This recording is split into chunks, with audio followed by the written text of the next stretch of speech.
سوال ہے وہ کون سی اذان ہے جس کی نماز کی ادائیگی کے لیے زندگی کا وقفہ درکار ہوتا ہے؟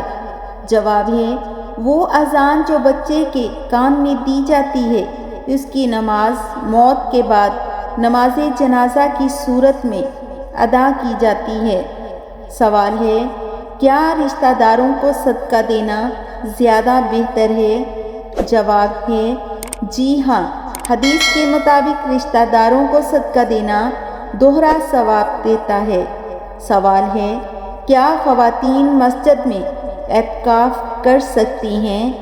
جواب ہے جی ہاں، خواتین اپنے گھروں میں ایک مخصوص جگہ پر اعتکاف کر سکتی ہیں۔ سوال ہے 21 مرتبہ بسم اللہ الرحمن الرحیم پڑھنے کے کیا فائدے ہیں؟ جواب ہے اچانک موت سے محفوظ رہے گا۔ سوال ہے آپس میں دشمنی ختم کرنے کا اسلامی طریقہ کیا ہے؟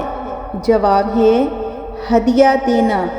سوال ہے 4 مرتبہ کلمہ طیبہ پڑھنے کے کیا فائدے ہیں؟ جواب ہے 1 حج کا ثواب ملے گا۔ سوال ہے کس طرح سونے سے بیماری ہوتی ہے؟ جواب ہے پیٹ کے بل سونے سے۔ سوال ہے 3 مرتبہ درود ابراہیم پڑھنے کے کیا فائدے ہیں؟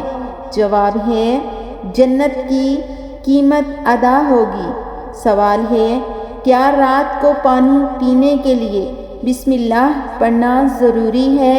جواب ہے جی ہاں، رات ہو یا دن پانی پیتے وقت بسم اللہ پڑھنا سنت ہے۔ سوال ہے 4 مرتبہ سورۃ فاتحہ پڑھنے کے کیا فائدے ہیں؟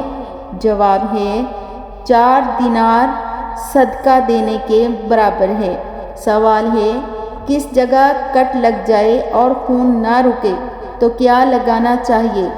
جواب ہے انار کا سوکھا پاؤڈر۔ سوال ہے جب ماں کی دعا اثر کرتی ہے تو کون سی نشانی ظاہر ہوتی ہے؟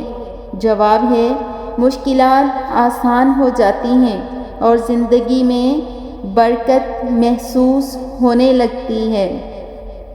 سوال ہے کیا غیبت کا کفارہ ہے؟